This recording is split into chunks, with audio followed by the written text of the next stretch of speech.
سمجھی جانے والی بھارتی اقلیتی امور کی وزیر اسمرتی ایرانی نے مدینہ منورہ کا دورہ کیا ہے، جہاں انہوں نے حج 2024 کے لیے بھارت اور سعودی عرب کے مابین معاہدے پر بھی دستخط کیے ہیں۔ ہندوستانی وزیر برائے اقلیتی امور اسمرتی زبین نے مدینہ منورہ کا دورہ کیا۔ اسمرتی زبین ایرانی پہلی غیر مسلم خاتون ہیں جنہوں نے مدینہ منورہ کا دورہ کیا۔ اسمرتی زبین ایرانی نے مسجد نبوی، احد کے پہاڑوں اور مسجد قباء کا دورہ بھی کیا۔ Union Minister for Minority Affairs Smriti Irani has recently visited Medina during her two-day trip to Saudi Arabia. She's been accompanied by Minister of State for External Affairs V. Muralidharan. She's also interacted with the Indian Hajj pilgrims and Umrah pilgrims from India. Mic بنا رہے ہو؟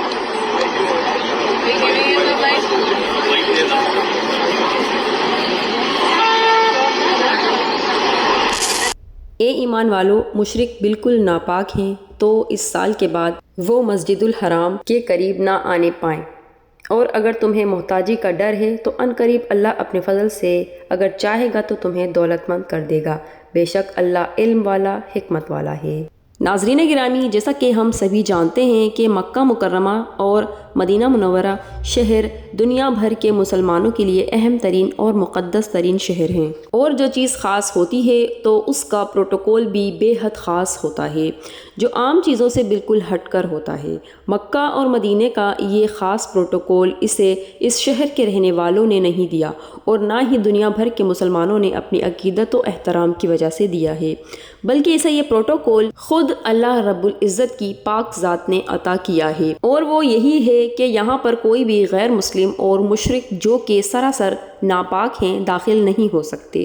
جیسا کہ ہم نے سورۃ التوبہ کی آیات کا ترجمہ ملاحظہ کیا، جس میں صاف الفاظ میں بیان کیا گیا ہے کہ مشرک ان پاک جگہوں پر داخل نہ ہونے پائیں۔ قرآن کریم کی ان آیات میں مکہ شہر میں مسجد الحرام میں غیر مسلموں کا داخلہ مکمل طور پر بند کرنے کا حکم اسی لیے دیا گیا ہے کیونکہ یہ لوگ نہ تو اس جگہ کی اہمیت کو سمجھتے ہیں اور نہ ہی اسے ایک ٹورسٹ پلیس سے زیادہ پروٹوکول دیتے ہیں، مگر اس کے ساتھ ساتھ مکہ مکرمہ کے بعد مدینہ منورہ بھی مسلمانوں کے لیے اتنا ہی اہم اور مقدس ہے کہ یہاں پر بھی کسی بھی غیر مسلم اور مشرک کا داخلہ مسلمانوں کے لیے اتنا ہی تکلیف دہ ہے جتنا کہ مکہ میں، کیونکہ غیر مسلم اس جگہ کی اہمیت کو رتی برابر بھی نہیں سمجھتے،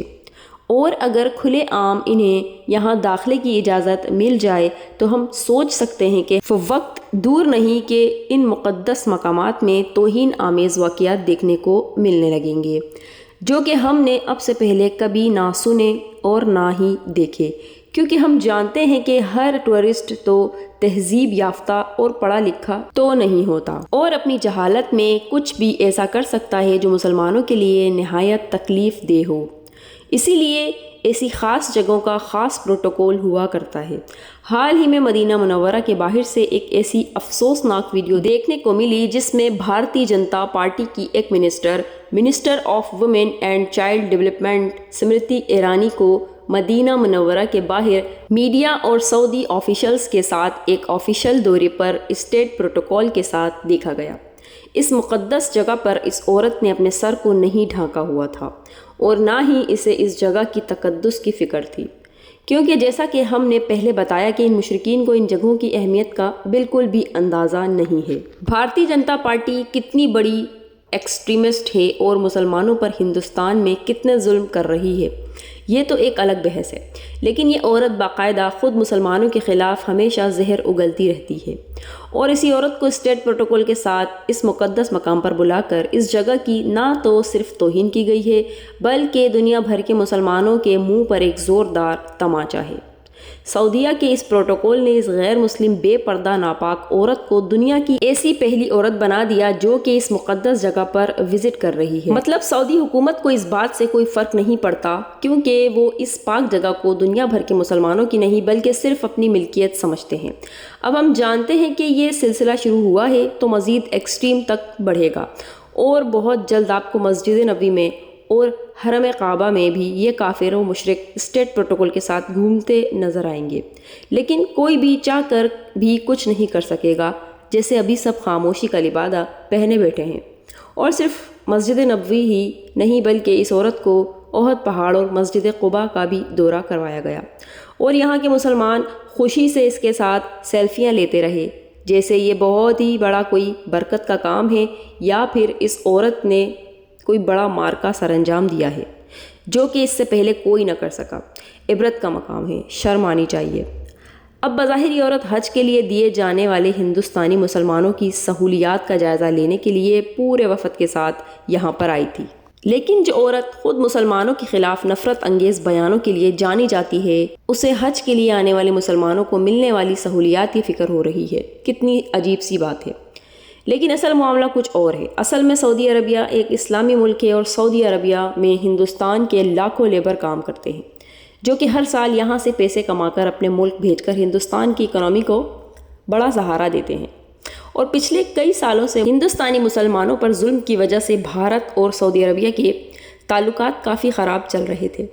لیکن اب ان تعلقات کو بہتر بنانے کے لیے یہ اسٹیٹ وزٹ کیا گیا جو کہ ظاہر ہے کہ ہندوستانی مسلمانوں کو دی جانے والی سہولیات کو پروپیگنڈا بنا کر کیا گیا، جو کہ صرف اور صرف ایک پولیٹیکل اور معاشی فائدہ اٹھانے کے لیے کیا گیا ایک وزٹ ہے،